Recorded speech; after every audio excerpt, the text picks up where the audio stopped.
Hi guys, Jasmine here, and since I graduated with my Bachelor's of Arts degree in music a few years ago, I have gone on numerous auditions. I've auditioned for Broadway, I have auditioned for The Voice, I have auditioned for national Broadway tours, I have auditioned for Glee, I have auditioned for Disney, I have auditioned for quite a few universities.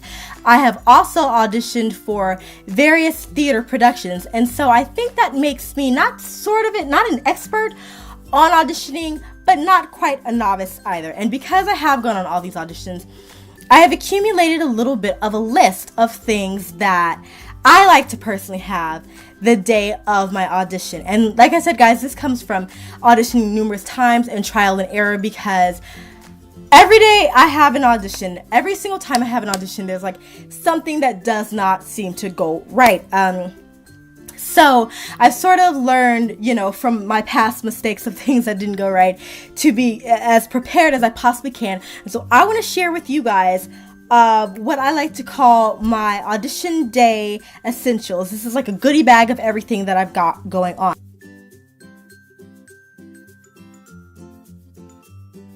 And the very first thing that I like to have every day, every time I have an audition, is this Vicks inhaler. This is like a steam inhaler right here. Sorry, I'm going to turn it all the way around. This is a steam inhaler. This thing is so good. Basically what you do is you put these little pods on the inside. It's like a dual scented pod, and it smells just like Vicks Vapor Rub. And guys, literally you put the water in. And I'm not gonna demonstrate it for you guys right now though, because I'm gonna do a vlog, an audition day vlog for you, where I'll show you how I do all that. But like basically, you just kind of put the water inside of the machine, you put the pod inside, you plug it up, and literally, guys, in less than a minute, the entire room smells of Vicks. Like I remember the last time I used this. Actually, it was the first time I used it. I walked into my room, or it was actually my boyfriend's room, and I walked into his room, and the entire room had my eyes watering. Like, it was that pungent, and it was really, really good. Like, the steam just kind of opens you up from the inside, especially if you are a singer.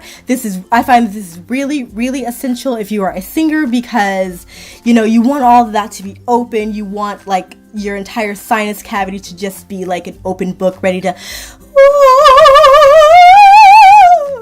You want it to just be open, and that was probably completely unnecessary. I'm sorry for your poor ears if you're watching this with your earphones, but yeah, that was number one.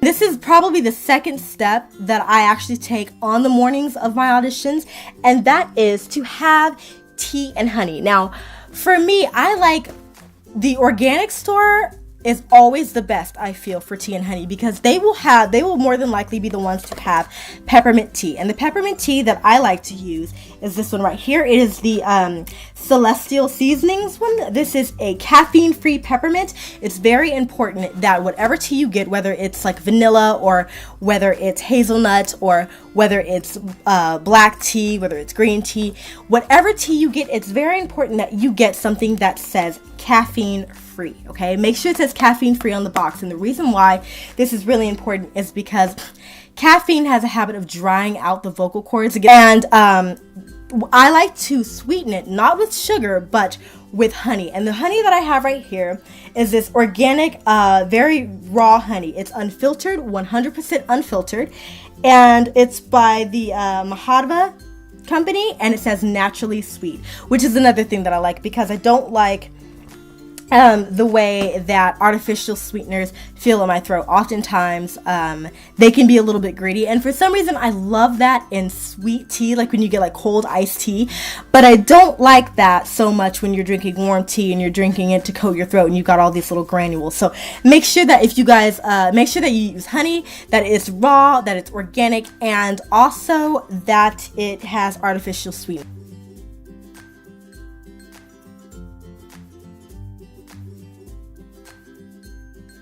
Have cough drops with you guys. Now, when I was in college, I literally lived off of cough drops. I think I literally in a day probably had about 20 cough drops. I was repurchasing cough drops every single week. And the cough drops that I like are the Grethers Pastelis. This one I believe this is sugar-free, and this is the strawberry scent. They have another one, and I haven't tried that one, but I like the fact that this is a strawberry scent. And like I said, it comes in this little tin. When you open it, it's just really small. Looks just like this, and it's really, really good. Like, it's sugar-free, so it doesn't have like a strong, overpowering taste. That's actually just to coat your throat. But if you want something with a strong, overpowering taste, just to make sure, like I said again, that everything is open, then I would go with the Olbas Pastelis. This is the maximum strength one, and they call them herbal cough drops, but I like them, and I actually got these on eBay, guys. Some of you guys may have them in stores, depending on where you live. I personally didn't have these in stores, and so I had to go on eBay to get mine, but like I said, they're really, really worth it, and they didn't actually cost that much. So now we're moving on to something that I like to call the Audition Day binder. Now, if you've ever auditioned, you probably recognize this right here, but this is my Audition Day binder. I just have a really cool inspirational paragraph written by Duncan Stewart, who is a New York casting director. He directs, he's casted lots of different Broadway shows, and it's just something that it's called Don't Give Up. And I'll actually post what this says below, because I really like this quote. It's fantastic and amazing, and it's really good to remember.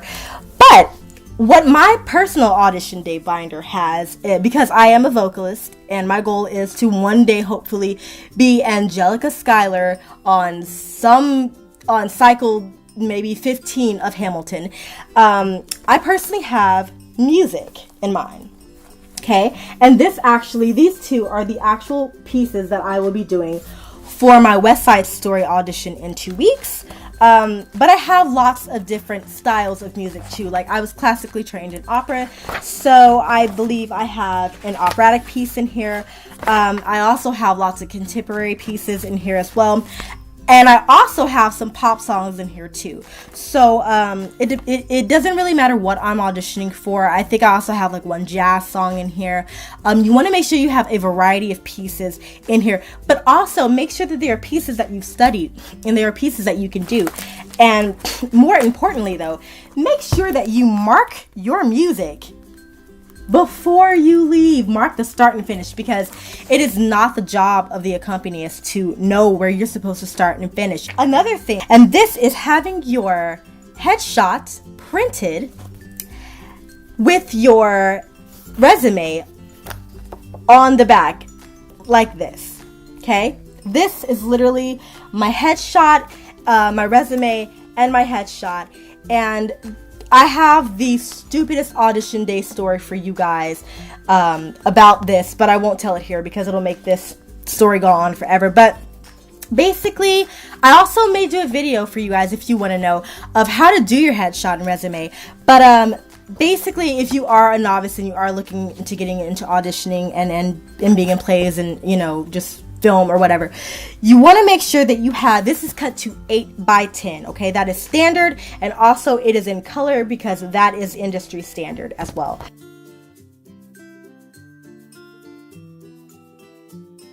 The next thing that I have, or that I usually like to do, is warm up. There are books like this one, and this is just called Vocal Exercises. It's got a CD. I'm gonna see if I can find it.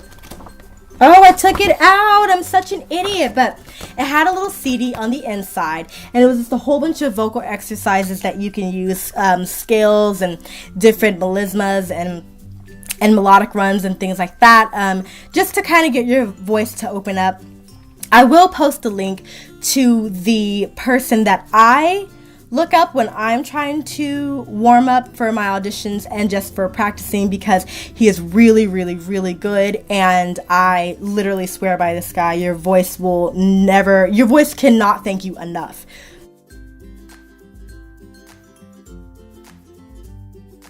The next thing that I have for you guys, and this is kind of like a pre-audition day essential, and so I don't actually have it here with me. It's kind of an intangible item, and that is, if you can't afford it. Now, this is not an essential, this is not a necessity, but it is an essential in the sense that if you can afford it, it's worth it. And that is to go on stagelighter.com they offer services where you can send in a video. If you create a profile, and the profile is completely free, you can send in videos. The videos, sending them in and getting people to respond, actually, it does cost. It costs anywhere from like maybe $29 to like $69, depending on who you send it to. But you're sending them to industry professionals, guys. This is, you're sending them to casting directors. You're sending them to Broadway actors. You're sending them to dancers. You're sending them to people who are on the admissions for universities. And basically it's just to get feedback, because one thing about auditioning that I think a lot of us, that kind of gets all of our nerves sort of like in a tizzy, and why we don't do as well on auditions as we can, is because when we go inside, the casting directors, you know, you'll sing your song or you'll do your however long dance or whatever, and you know, you'll do your monologue, and they'll be like, okay, great, thanks, bye, you know. And they're all kind of staring at you, waiting for you to get out of this room. And you're kind of, especially if you're a new actor or singer or dancer or whatever, you're kind of like, am I not going to get any feedback? You know, like you think you did poorly. And so what this service does is it allows you to send in videos to these people that you hope to audition for, or people who have been in your shoes before, people who are on admissions boards. And they will give you feedback on your performance. I've done it like maybe 3 or 4 times, and it was honestly like one of the coolest experiences of my entire life. Like I said, it can get to be a bit pricey. So if you can't afford it very much, maybe like if you get one expensive gift a year, you know, ask if maybe that can be your expensive gift, because it's definitely worth it.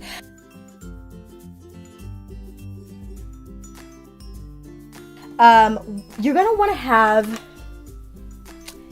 some nice, clean H2O. I wouldn't recommend, and if you don't like water, tough, because I wouldn't really recommend having that, you know, the little sugary stuff that you pour into water that lets people think that they're getting, you know, their daily hydration.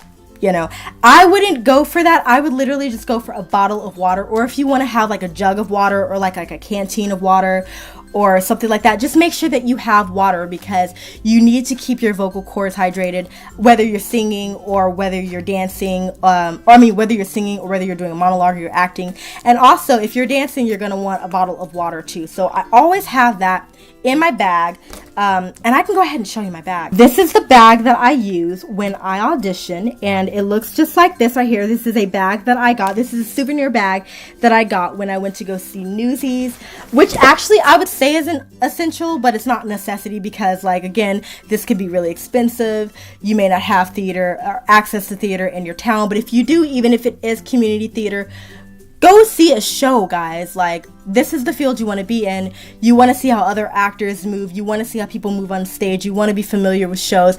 Go see shows. Again, not an essential, but it is helpful.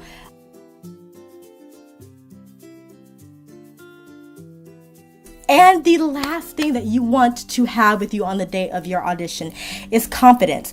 And I struggle with this one so much, because you know, I am just kind of now getting back into auditioning after taking a brief hiatus from it. And so it is something that I struggle with. And you want to make sure that you go in there and you have fun. And even if you, and like I said, this is kind of, you know, pot meets kettle. But even if you don't get the part, or you don't do it very well, like you're trying to get the job, you know, but at the same time, look at this as sort of an opportunity to perform for at least someone, you know, at least for maybe 30 seconds, 16 bars, 32 bars, you know, one dance, whatever. You've gotten the chance to perform for somebody. And as performers, that's literally what our goal is, to perform for someone. And that's what you're doing, you know. So take your confidence with you.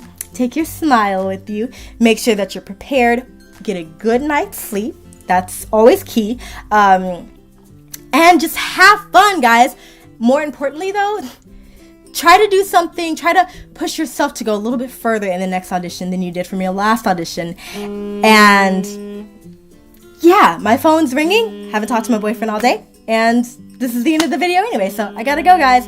This is Jazz saying bye!